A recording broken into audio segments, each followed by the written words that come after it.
내년 주식시장을 전망하는 데 있어서 중요한 산업과 경제 전망을 저희는 오늘부터 특집으로 전해드리려고 합니다. 여러분, 가장 첫 번째로 볼 산업이 다른 그 어떤 것도 아닌 바로 이 메타버스입니다. 대한민국에서 메타버스 산업을 가장 잘 설명해 주실 한국게임학회 위정현 회장 오늘도 모셨습니다. 어서 오십시오, 회장님. 반갑습니다. 저희가 첫 번째 산업을 뭘 할까 고민이 많았습니다. 예. 이 메타버스를 정했다는 것에는 저도 그리고 회장님에게도 우리 시청자분들께도 굉장히 큰 함의가 있을 것 같아요. 제가 얼마 전에 KDI의 홍장표 원장과 인터뷰를 할 일이 있었는데 내년 산업 중에 메타버스를 육성하겠다. 관련해서 인력을 키우는데도 많은 정부에서 도움을 주겠다는 이야기를 하더라고요. 올해 많이 회자가 됐지만 내년 메타버스가 우리 경제에서 어떤 역할을 하게 될지 큰 그림부터 그려주십시오.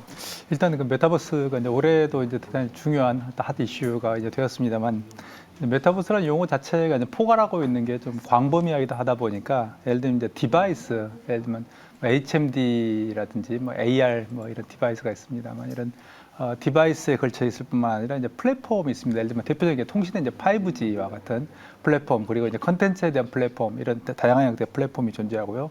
그리고 무엇보다 컨텐츠가 있습니다. 그래서 다양한 형태의 어떤 메타버스 컨텐츠가 뭐 단지 엔터테인먼트를 떠나서 어떤 산업용으로 쓰일 수 있는, 예를 들어서 뭐 디지털 트윈과 같은 그런 어떤 컨텐츠나 플랫폼의 역할들이 좀 있기 때문에 2022년에도 다양한 영역에 걸쳐서 이런 키워드, 즉 메타버스라는 키워드가 상당히 중요한 역할을 할 것이라고 생각을 하고 있습니다. 저희가 사실 메타버스가 단순히 메타버스뿐만 아니라 다양한 산업이 연결돼 있지 않습니까? 메타버스를 기술을 구현하기 위해서는 다양한 장비가 필요하고 거기에 들어가는 필수 장비인 반도체. 그래서 내년 산업 전망 가운데서 반도체도 이런 메타버스 등 신성장 동력을 이끌어야 할 부품으로 많이 쓰일 거라서 관련 산업도 좋아질 것이라는 그런 어떤 아이디어의 확장이 많이 나오고 있습니다. 역시 반도체 산업을 앞당기는 계기가 될 수 있을까요? 메타버스라는 기술이요.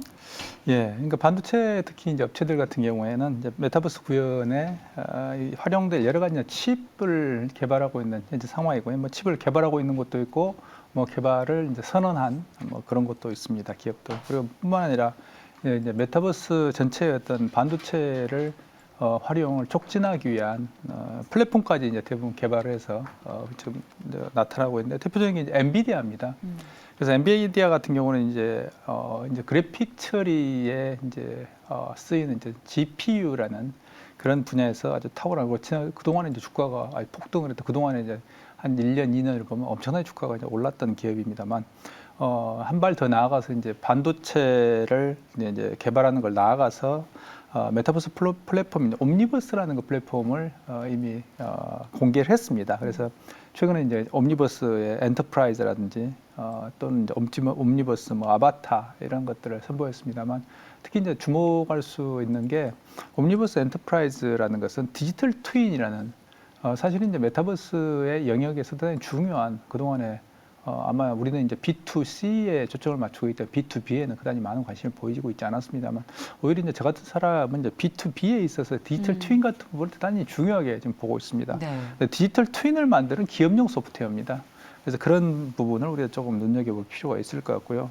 특히 이제 VR 때와 마찬가지로 지금 이제 메타버스가 여전히 한계 상황으로 직면하고 있는 게 역시 이제 전력 소모에 대한 이슈들, 그리고 이제 이 처리 속도 향상에 대한 이슈들이 좀 있습니다. 그래서 여전히 이제 VR 때와 마찬가지로 메타버스도 그러한 어떤 장애물에 직면하고 있기 때문에 향후 이제 삼성전자도 이미 뭐 선언 발표를 했습니다만, 보다 이제 메타버스에 적합한 또는 뭐 전력 소비를 줄이고 예를 들면 성능을 향상시키는, 특히 메타버스에 다 필요한 다양한 형태의 어떤 반도체를 생산하겠다라는 것들을 이미 발표를 했기 때문에 반도체에 관련된 업종들 같은 경우는 메타버스의 영향을 받을 것이라고 생각을 하고 있습니다. 올해는 좀 변종만 울렸던 기분이 있어요. 사실 그렇죠. 사실 그렇습니다. 예. 왜냐하면 근데 그동안 반도체가 중요하다고, 사실 반도체는 메타버스뿐만 아니라 기본적으로 뭐 산업의 쌀 뭐 이렇게 불리고 있습니다만, 그동안 이제 메타버스와 관련돼서는 그다지 관심을 좀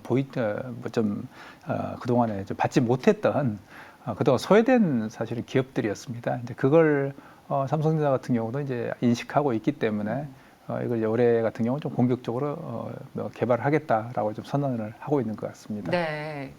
그래서 내년에 이제 본격적으로 하나 둘씩 실제로 성과들이 좀 나오기를 기대를 하고 있습니다.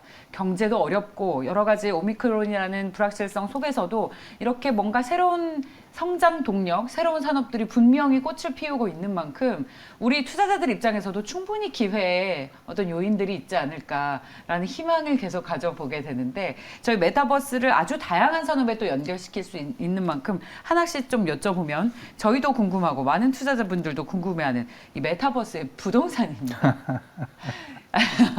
저희 이제 두 가지잖아요. 부동산을 실물로 사는 것과 가상에서 메타버스 부동산을 사는 것. 근데 이제 좀 어르신 분들이라면 살짝 그 와닿지는 않으시겠습니다만 메타버스 부동산 인기가 그렇게 많다고 해요. 여기에다가 NFT까지 결합을 하면 정말 실제로 수익 모델로 우리가 그 프로핏을 이익을 누릴 수 있는 것도 가능해지는데 1분 만에 3,000평짜리 강남 땅이 메타버스 상에서 1분 만에 다 팔렸다는 기사도 나왔습니다. 사장님 웃으시는데 다 또 이유가 있을 것 같아요. 이런 현상 어떻게 보십니까?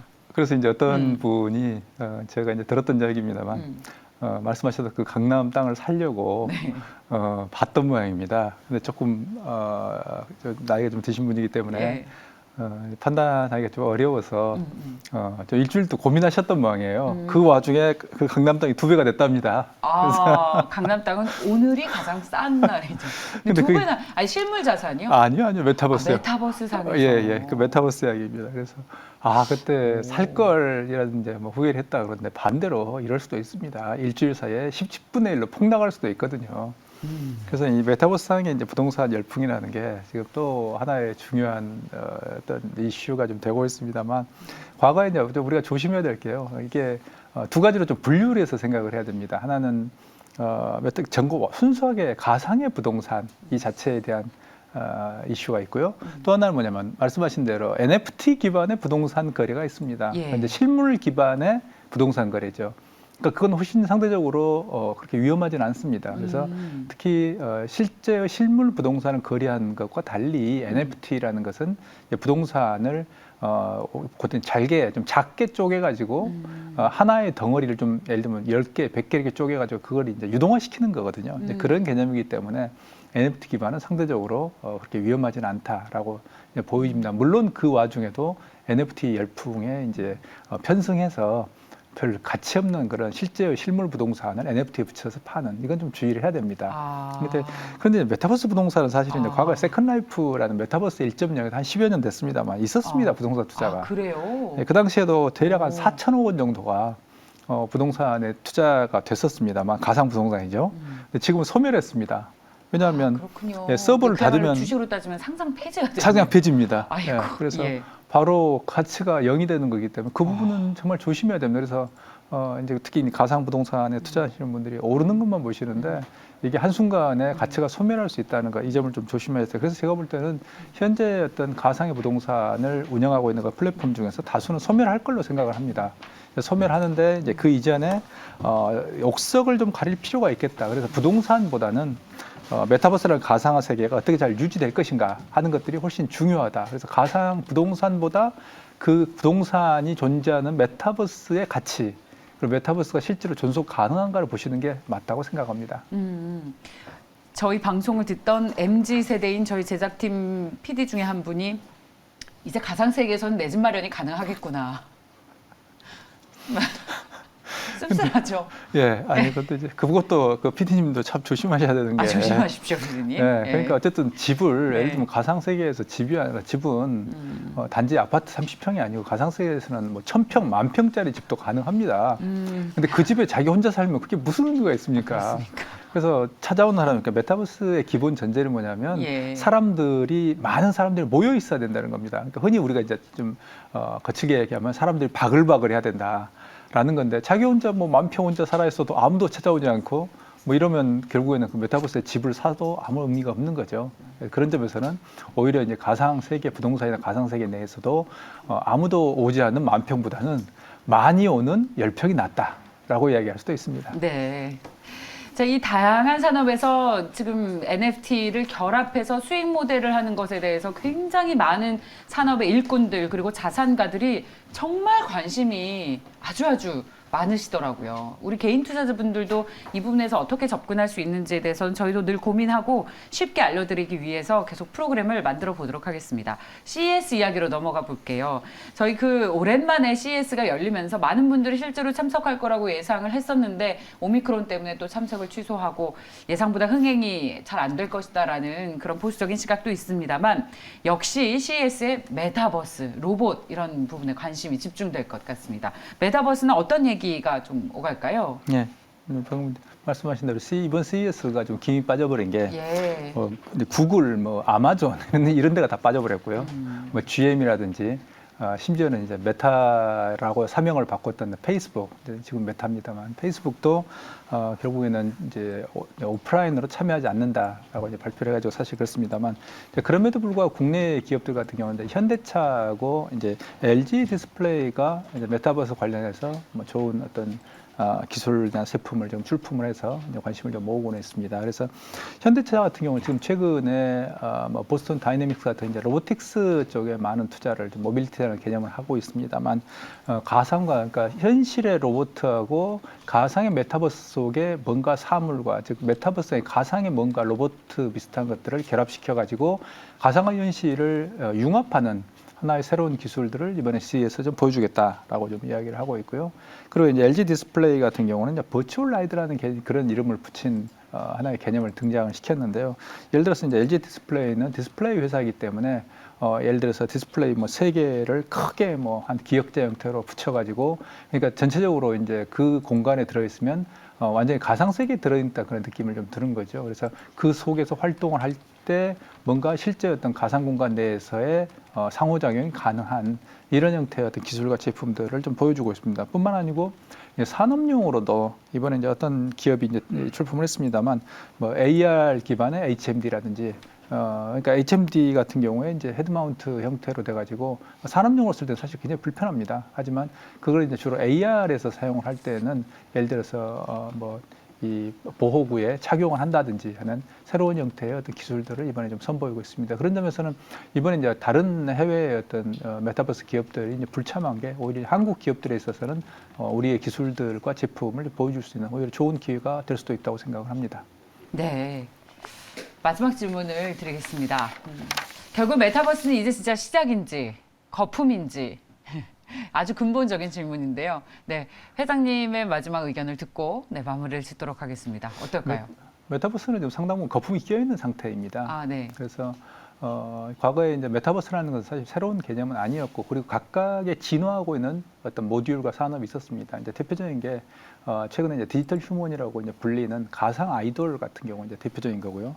조금 전에 이제 엔비디아 같은 경우에 이런 어떤 플랫폼, 즉 이제 개발할 수 있는 플랫폼을 제시했다는 게 바로 이제 이런 가상 아이돌 또는 디지털 휴먼을 겨냥하고 있는 것입니다만 이거 외에도 이제 게임도 이제 마찬가지로 우리가 볼 수 있습니다만 게임 산업도 독자적인 어떤 진화 과정을 좀 가지고 있었는데 이런 것들을 이제 토틀에서 좀 뭉뚱그려서 이제 메타버스라고 지칭하면서 상당 정도의 좀 버블이 좀 발생하고 있습니다. 그래서 최근에는 메타버스라는 것 업종을 추가한 것만으로도 주가가 폭등하는 이런 현상이 좀 나타나고 있는데 그런 주가는 오래가지 못합니다. 그런 점에서 볼 때 정말 지금 같은 경우 버블의 시대는 반드시 옥석을 가려야 된다는 점. 그래서 그 기업이 가지고 있는 정말 기술 그리고 제품을 주의 깊게 보고 정말 경쟁력을 가지고 있는가, 정말 플랫폼이 제대로 된 플랫폼인가, 그리고 실제로 그게 나왔을 때 생존 가능한가, 특히 메타버스는 생존 가능성이 대단히 중요합니다. 그리고 거기에 관련된 오랜 기간에 기술을 축적하고 있었는가 하는 것들을 우리가 좀 주의 깊게 정말 볼 필요가 있다고 생각합니다. 네, 잘 들었습니다. 자, 메타버스 2022년 우리 경제를 이끌 하나의 중요한 산업입니다. 한국게임학회 위정현 회장과 함께했습니다. 회장님 고맙습니다. 감사합니다. 네, 저희 특집으로 계속되고 있는 저희 이 시간 2022 한국경제 대전망 내일은 노근창 현대차증권 리서치센터장이 나옵니다. 반도체 담당 애널리스트로 유명했던 분이죠. 삼성전자가 8만 원 찍고 9만 전자 가능할지 그리고 설왕설래가 머는 반도체 업황에 대한 노근창 센터장의 전망을 듣는 시간을 마련을 했습니다.